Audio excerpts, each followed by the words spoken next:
यदि भगवान के अन्य रूपों को व्रज में निवास करने का लोभ उत्पन्न हो जाए तो इसमें आश्चर्य की बात नहीं है, इसमें चौंकने की बात नहीं है। ऐसा हो सकता है क्योंकि हमारा ठाकुर जो है वो कब क्या कौन सी लीला करे हम नहीं समझ सकते। वैसे तो वृंदावन में सदा सदा के लिए ठाकुर विराजमान हैं, लेकिन ठाकुर के अनेक रूप हैं, अनंत रूप हैं। तो यदि अन्य रूपों को व्रज में वास करने का लोभ उत्पन्न हो जाए तो इसमें संदेह या आश्चर्य की कोई बात नहीं है कि ऐसा कैसे हो सकता है। हो नहीं सकता बल्कि हुआ है। मान लो यदि जयपुर वाले ठाकुर को व्रज में आकर के वास करने का लोभ मन में उत्पन्न हो जाए तो क्या ठाकुर यहाँ वास नहीं करेंगे? इसमें आश्चर्य की कोई बात है नहीं, इसमें कोई आश्चर्य करने की जरूरत नहीं है। ऐसा हो सकता है और ऐसा हुआ भी है। 200 वर्ष पूर्व श्री धामपुरी के जगन्नाथ जी को ये लोभ हुआ कि व्रज में जाना है, व्रज भूमि में जाना है। लेकिन अब जाना तो है, लेकिन जाए कैसे महाराज? क्योंकि भक्त जब उनको नहीं लेकर के आएंगे तब तक ठाकुर आएंगे नहीं।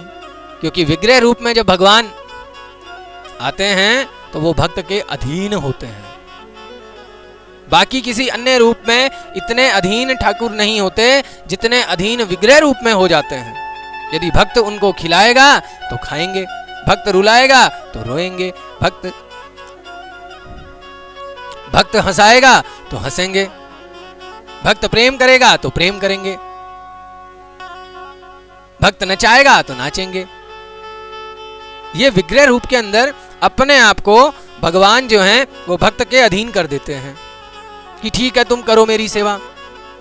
यदि भगवान के मस्तक पर मक्खी भी बैठ जाती है तो उसको भी वो नहीं हटाते हैं कि जब मेरा भक्त आएगा तब वही इसको हटाएगा। ये अवसर भगवान भक्तों को प्रदान करते हैं विग्रह रूप में आकर के। लेकिन बहुत सारे मूर्ख हैं जो ये कहेंगे कि मंदिर में जो मूर्ति है उसके ऊपर यदि मक्खी बैठ जाती है तो अगर भगवान तुम्हारे इतने ही शक्तिशाली हैं तो उस मक्खी को क्यों नहीं उड़ाते? लेकिन उन मूर्खों को कौन समझाए, कौन बताए उन मूर्खों को महाराज कि भगवान अब विग्रह रूप में आए हैं, वो सेवा लेने के लिए आए हैं, भक्त के अधीन हो चुके हैं। वरना जो सर्वशक्तिमान भगवान हैं वो क्या नहीं कर सकते? जो तीनों लोकों के स्वामी हैं, जिनकी इच्छा मात्र से इस सृष्टि का निर्माण होता है, इस सृष्टि का विध्वंस हो सकता है, वो क्या नहीं कर सकते? वो सर्वशक्तिमान हैं, वो सब कुछ कर सकते हैं। तो क्या एक मक्खी को हटा नहीं सकते? हटा सकते हैं, लेकिन विग्रह रूप में यदि आए हैं तो वो अपने आप को भक्त के अधीन कर चुके हैं कि अब तू जैसा कहेगा मैं वैसा ही करूंगा, तू जैसा करवाएगा मैं वैसा ही करूंगा, तू खिलाएगा तो मैं खाऊंगा, तू पिलाएगा तो मैं पीऊंगा, तू नचाएगा तो मैं नाचूंगा, तू सुलाएगा तो मैं सोऊंगा, मैं तुम्हारे अधीन हूं। क्योंकि भगवान जो हैं वो भक्त के अधीन हो जाते हैं। तो आज से लगभग 200 वर्ष पूर्व इसका लोभ जागा श्री धाम पुरी के श्री जगन्नाथ जी को। वे वृंदावन में मनोहर यमुना पुलीन पर वास करने का लोभ स्वर्ण न कर सके, पर वृंदावन जाएं कैसे? सर्वसमर्थ होते हुए भी वे अपने श्री विग्रह रूप में अपने भक्तों के जैसे अधीन हैं, वैसे और किसी रूप में नहीं। अब भक्त यदि उनको लेके जाएगा तो ही जगन्नाथ जी जो है वो वृंदावन आएंगे। अब भैया ठाकुर जी तो खोज करने लगे ऐसे भक्त की कि कोई ऐसा भक्त मिल जाए जो मुझे वृंदावन ले जाए। तो वृंदावन में हरिदास बाबा जी नाम के रामानंदी महात्मा यमुना तट के ऊपर भजन करते थे। बड़े अनुरागी महात्मा थे, दिन रात प्रभु के चिंतन में लगे रहते थे, दिन रात प्रभु की सेवा करना, दिन रात प्रभु के रूप गुण लीला का चिंतन करना और अपनी आंखों से प्रभु के प्रेम के लिए अश्रुओं को बहाना। बड़े अनुरागी महात्मा थे। अब अंत में प्रभु ने हरिदास बाबा जी को दर्शन दिया। वे उनकी रूप माधुरी देख अपनी सुध-बुध खो बैठे। हरिदास बाबा जी महाराज को जो प्रभु ने दर्शन दिया तो प्रभु हमारे इतने सुंदर हैं, इतने कोमल हैं कि यदि कोई उनको देख ले तो महाराज देखता ही रह जाता है। राधा रमन इतने सुंदर हैं कि एक बार यदि उनको कोई देख ले तो बस कुछ देखने का मन ही नहीं करता है। इतने प्यारे हैं मेरे राधा रमन। तो ठीक वैसे ही हरिदास बाबा जी को जब प्रभु ने दर्शन दिया तो बाबा जी तो अपनी सुध-बुध खो बैठे, बिल्कुल अचेत हो गए। अचेत का मतलब होता है बेहोश होना या तो चिंतन में डूब जाना। जैसे कई बार क्या होता है ना, किसी प्रिय को जब हम अपने समक्ष देखते हैं तो कहीं हम खो जाते हैं, उसी के अंदर खो जाते हैं। यहाँ कोई क्या बात कर रहा है, यहाँ कोई क्या कह रहा है, यहाँ कोई क्या बोल रहा है, उन चीज़ों का हमें भान नहीं रहता है। हमें समझ में नहीं आता कि कौन क्या बोल रहा है, हमें पता नहीं चलता है, हमें सुनाई नहीं देता है, क्योंकि अब हम खो चुके हैं। तो ठीक वैसे ही हरिदास बाबा जी भी जो है वो अपनी सुध-बुध खो बैठे, क्योंकि ठाकुर इतने सुंदर हैं कि उन्हें एकटक निहारते निहारते देखते देखते उन्हीं में खो गए, उन्हीं में लीन हो गए। प्रभु आए हैं, प्रभु का स्वागत करेंगे, प्रभु को कुछ देंगे, प्रभु को कुछ खिलाएंगे, प्रभु को कुछ पिलाएंगे, प्रभु से कुछ मांगेंगे, प्रभु की कुछ सेवा करेंगे, नहीं। प्रभु इतने सुंदर कि बस उन्हें देखते रह गए, देखे जा रहे हैं, देखे जा रहे हैं, देखे जा रहे हैं, देखे जा रहे हैं, देखे जा रहे हैं कि देखो मेरे राधा रमन कितने सुंदर हैं, देखो मेरे श्याम सुंदर कितने सुंदर हैं, देखो मेरे नारायण भगवान कितने सुंदर हैं। देखते रहे, देखते रहे, देखते रहे, सुध-बुध खो बैठे हरिदास बाबा जी महाराज। कुछ भी उनको ध्यान नहीं रहा, वो अचेत हो गए। फिर प्रभु ने उनके सर पर अपने हाथ को फेरते हुए उनको वापस जो है वो चेत करवाया और उनको आज्ञा दी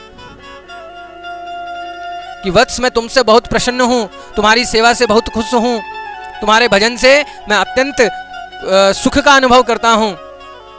इस प्रकार भगवान ने हरिदास बाबा जी महाराज को कहा और उनको आज्ञा दी कि अब मैं तुम्हारे साथ यमुना पुलीन पर वास करना चाहता हूं, इसलिए तुम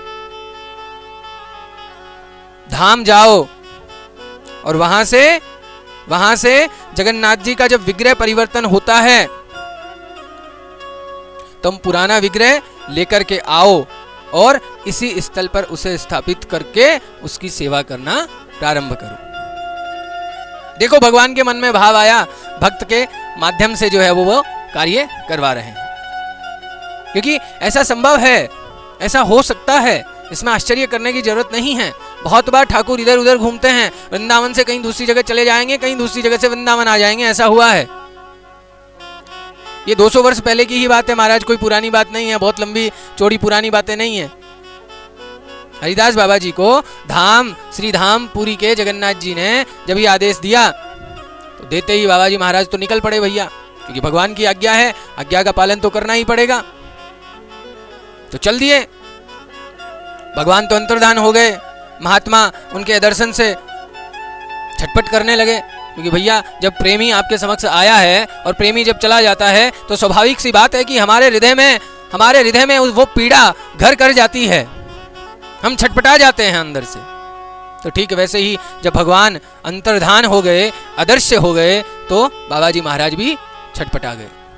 किंतु भगवान ने जो आज्ञा दी है उसका पालन करना भी आवश्यक है, उसका पालन करना भी जरूरी है, उसका पालन भी करना ही पड़ेगा, क्योंकि भगवान की आज्ञा है और भगवान की आज्ञा भक्तों को अवश्य माननी चाहिए। तो बाबा जी महाराज निकल पड़े। अब उस समय जो है वो जंगलों से होते हुए नदी नालों और पर्वतों को पार करते हुए जगन्नाथपुरी पहुंचे। जगन्नाथपुरी में महा महोत्सव था। 4 दिन बाद 36 वर्ष पीछे 2 आषाढ़ पड़ने पर जगन्नाथ जी का कलेवर बदले जाने का और उनके महाभिषेक का योग बनता है। लाखों यात्री आते हैं दूर दूर से जब जगन्नाथ जी का महाभिषेक होता है और कलेवर बदला जाता है।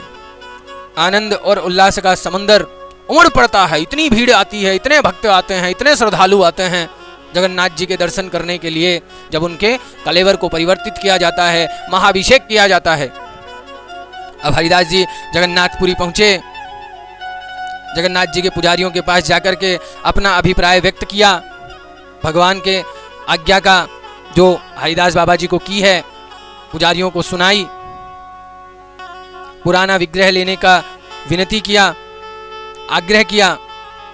अब जगन्नाथ जी के जो पुजारी हैं उन्होंने कहा कि पुराना कलेवर देने का अधिकार हमारा तो नहीं है, आप राजा से मिलिए, राजा से जाकर के आपको जो है ये बताना होगा, और जब राजा आज्ञा देंगे तो हम आपको पुराना कलेवर दे देंगे। अब भैया बाबा जी महाराज, हरिदास बाबा जी महाराज तो राजा के पास चले गए, राजा को जाकर के सुनाया कि मुझे ऐसे ऐसे आज्ञा हुई है। तो राजा ने हरिदास बाबा जी की महाराज के मुखमंडल का तेज देख करके उन्हें साष्टांग प्रणाम किया और डरते डरते बोले कि महाराज आज्ञा आपको हुई है, मुझे नहीं। ना मुझे प्रत्यक्ष रूप से भगवान ने आज्ञा दी है, ना मुझे अप्रत्यक्ष रूप से भगवान ने आज्ञा दी है, ना स्वप्न में आकर के मुझे कहा है, मुझे किसी भी प्रकार से भगवान ने कोई आज्ञा नहीं दी है। इसलिए मैं विवश हूं कि जो सालों से जो सदा से चली आई रीति का पालन करने के लिए मैं विवश हूं। सदा से जगन्नाथ जी का नया कलेवर होने पर पुराना जो कलेवर है उसको समुद्र में बहा दिया जाता है, प्रवाहित कर दिया जाता है, विसर्जित कर दिया जाता है। अतः इस बार भी वही करना होगा। आपकी प्रार्थना स्वीकार करना संभव नहीं है, मुझे माफ कर दीजिए। इस प्रकार राजा ने जो है वो बाबा जी महाराज से कहा, क्योंकि आज्ञा नहीं हुई भाई। अब राजा भी ठीक है यहाँ पे और बाबा जी महाराज भी ठीक हैं, क्योंकि बाबा जी महाराज को भगवान ने आज्ञा दी है और राजा को तो अभी तक आज्ञा दी नहीं है। राजा को तो कहा नहीं है कि भाई हरिदास बाबा जी महाराज आएंगे वृंदावन से, उनको मेरा पुराना विग्रह जो उनको दे दीजिएगा, ऐसा तो भगवान ने नहीं कहा ना। तो राजा तो ठीक ही है, लेकिन ठाकुर बड़े अलबेले हैं, एक को कहेंगे दूसरे को नहीं कहेंगे। क्योंकि भक्त की महिमा को जब बढ़ाना चाहते हैं ना ठाकुर, जब उनकी यश और कीर्ति को फैलाना चाहते हैं, क्योंकि वो कहते हैं ना कि राम काम करने वालों में राम की शक्ति समाई, पृथक पृथक नामों से सारे काम करे रघुराई। काम तो सारे मेरे ठाकुर ही करते हैं, काम तो सारे मेरे राधा रमन ही करते हैं, हम और आप कुछ नहीं करते हैं, बस हम तो निमित्त मात्र हैं, हमें तो वो निमित्त बनाते हैं। हमें तो वो केवल और केवल ये बताते हैं कि ठीक है,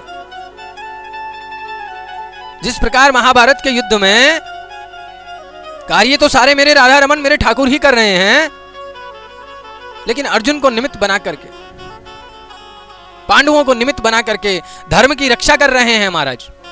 विचार कीजिए। तो कहते हैं यदा यदा ही धर्मस्य ग्लानिर्भवति भारत अभ्युत्थानम धर्मस्य तदात्मानं सृजाम्यहम्।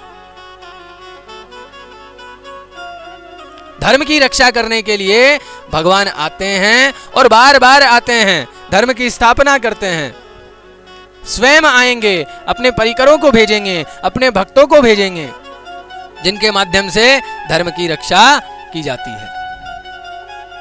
तो ठीक वैसे ही बाबा जी महाराज को तो आदेश दे दिया, अब उनको आदेश दिया नहीं।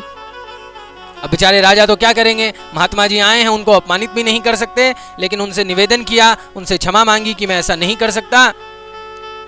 और जैसे ही राजा ने कहा कि पुराना कलेवर जो है वो हम समुद्र में प्रवाहित कर देंगे, तो हरिदास बाबा जी महाराज के मन में, हरिदास बाबा जी महाराज के मन में आया कि यदि श्री विग्रह सागर में प्रवाहित होगा तो मेरा शरीर भी उनके साथ प्रवाहित होगा। इतना कह करके वे जा बैठे समुद्र तट पर, अन्न जल त्याग कर मन से भगवान का ध्यान करने लगे और प्रतीक्षा करने लगे उस समय की, उस घड़ी की, कि जब उन्हें जगन्नाथ जी के विग्रह के साथ अपने शरीर को समुद्र में प्रवाहित करने का अवसर मिलेगा, कब उन्हें यह अवसर मिलेगा। इस प्रकार जाकर के वहां पर बैठ गए। अब भैया अर्धरात्रि में जब राजा शयन कर रहे हैं, सो रहे हैं, अब ठाकुर तो बड़े कमाल के महाराज, राजा के समक्ष जगन्नाथ जी प्रकट होकर गंभीर स्वर में कहते हैं, वे महात्मा मेरी आज्ञा से मेरा कलेवर मांगने तुम्हारे पास आए थे और तुमने उनका तिरस्कार किया, तुमने उनको अपमानित किया, जाओ जाकर के उनसे क्षमा मांगो। अब बेचारे राजा की क्या गलती है यहाँ पे, लेकिन ठाकुर तो कमाल के हैं ना, ठाकुर तो कमाल है हमारे। भक्तों से प्रेम जो करते हैं। तो इतना सुन करके राजा जो है कर्मचारियों को बुलाते हैं और कहते हैं कि अब से जगन्नाथ जी का एक विग्रह वृंदावन में भी रहा करेगा, क्योंकि स्वयं जगन्नाथ जी ने आकर के उन्हें ये आज्ञा दी है। राजा को कहा है कि जी ऐसे ऐसे करना है आपको। तो ठीक है, राजा भी तैयार हो गए और हरिदास बाबा जी महाराज तो वृंदावन से आ ही गए थे जगन्नाथ जी को लेने के लिए। तो राजा भयभीत हो गए और सोचे कि महात्मा अब क्षमा करेंगे कि नहीं करेंगे। तो कर्मचारियों को बुला करके बोले कि जाओ महात्मा को ढूंढो। महात्मा जी को ढूंढने लग गए। महात्मा जी मिल गए तो स्वयं राजा समुद्र तट पर जाकर के उनके चरणों में गिनकर उनसे क्षमा प्रार्थना की और उनकी आज्ञा पालन करने का वचन दिया कि मैं आपको वचन देता हूं कि पुराने विग्रह जो जगन्नाथ जी के हैं उनको आप ले जाइए। जैसे ही अभिषेक हुआ, अभिषेक के पश्चात राजा ने एक विशाल रथ में श्री जगन्नाथ जी, श्री बलदाऊ जी और श्री सुभद्रा जी को विराजमान कर धन धान्य और सेना के साथ उन्हें वृंदावन के लिए विदा किया। हरिदास जी और उनके शिष्य उनके साथ परमानंद पूर्वक कीर्तन करते हुए, हरि का नाम लेते हुए बहुत महीनों के बाद में वृंदावन पहुंचे।